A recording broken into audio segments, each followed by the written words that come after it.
Students, we were on the chapter the case of the sharp-eyed jeweler. So in the chapter till here, what we have studied that there was a jeweler's assistant. There was a jeweler's assistant. He was working in his shop, and he was good at observing people.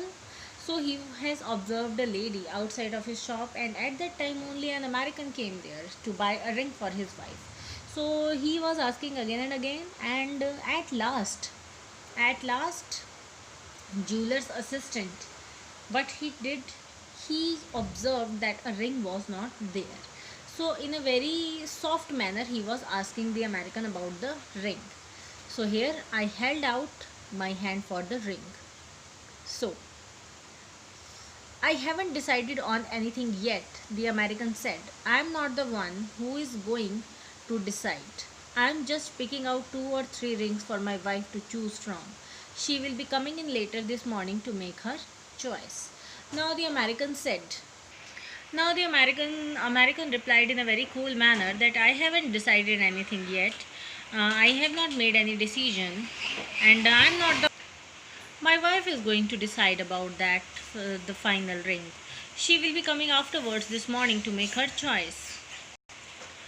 But the flower ring, where is it? I asked in dismay. So I asked in a sorrowful manner, but where is that ring then? Then I turned to Mrs. Kind. Will you please ask Mr. Rayner to come here? I said. Then I said, Mrs. Kind, please call Mr. Rayner. Because that was the matter, the ring was not there. I came out from my side of the counter and began searching for the ring. So I came out of the counter and I started searching for the ring. The American joined in the search, and so did Mr. Rayner and Mrs. Kind. I could see that Mr. Rayner was most upset, but he was doing his best to keep calm. So at that time we all were searching for the ring, and Mr. Rayner, he was most upset because it was his favorite ring, and it was so expensive also, but he was trying to keep calm. Then Mrs. Kind said, I think that you ought to look in the turn-ups of your trousers. So Mrs. Kind, she gave a suggestion that in the turn-ups of your trousers, where the trouser has been folded, you could see there. The suggestion was a reasonable one. So it was a nice, fine suggestion. It is quite easy for something small to drop in the turn-up of a trouser leg. And Mrs. Kind, who is a very kind person, meant him no harm, but he turned on her with a very ugly look. Mrs. Kind was a very kind lady, and she did not want to insult that American, but that American, he was so egoist, and he was just giving her an ugly look. His face turned even redder than before, and I noticed that he had stopped chewing. His jaw moved as if were a fierce dog ready to bite. Now the American became angry. His face became much more redder than ever. And Morris Johnson is saying that I have noticed that he has stopped chewing his gum. It was a dangerous moment, and I felt afraid, but Mrs. Kind stood there perfectly calm. So it was a moment where he was so angry, but I was afraid also, but Mrs. Kind was perfectly calm. She did not have any tension in her. Then the American bent down and felt round his turnips, and I helped him too, but there was nothing there. Then the American laughed.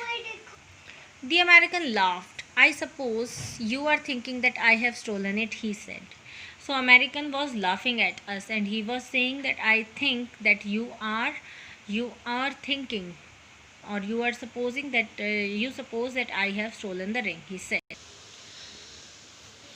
Oh, no, sir, of course not, Mr. Rayner protested. Of course, I do not suspect you, but when I report the matter to the insurance company, I shall have to inform them that I had made a thorough search, even on you, sir, if you will excuse me.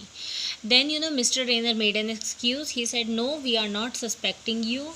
It is just a formality, because when the insurance company is going to ask me, then I need to tell them that I have searched the customer also.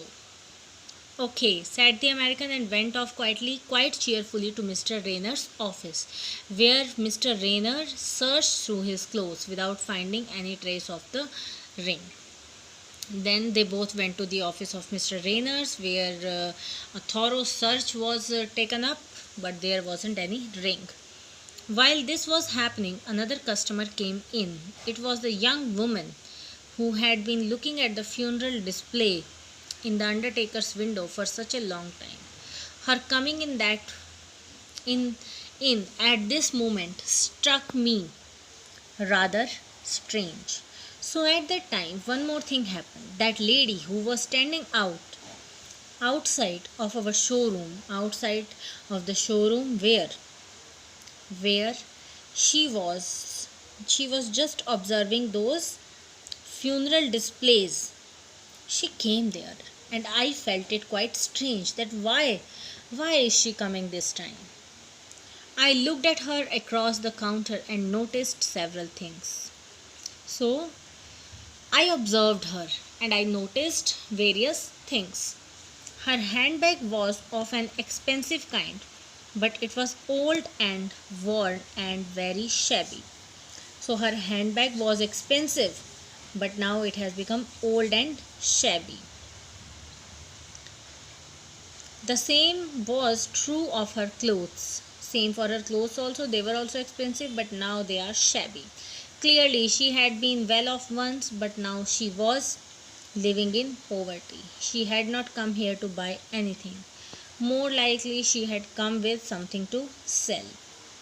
So, at that time, I observed that now this time she has not come to buy anything, but most probably she want to sell something.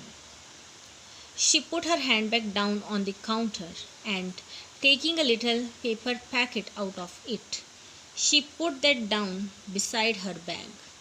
She used her left hand to do this, but strangely enough, she had not shown herself left handed in anything that she had done before. So, at that jeweler's assistant was quite a good observer. He was observing each and everything, that what she was doing, which hand she was using. So I opened the packet and found inside a piece of cheap jewelry, a a filigree brooch with an imitation Turkish stone worth about 30 shillings. So, what I noticed in that paper, that there was a brooch. There was a very, cheap brooch that is worth of 30 shillings only. So what she said then, could you mend this for me? Then she asked me that, will you repair it for me? She asked, showing me the broken pin of the brooch. And then she showed the broken pin of the brooch. I am sorry, madam, I said. Rayner's does not do repairs. Then he said that I am sorry, I am not able to do that because Rayner's, the name of the shop, they do not do repairs. Thank you, she said. Then, as if by accident, her arm somehow swept against the paper in which the brooch had been wrapped, and this fell on the floor on my side of the counter.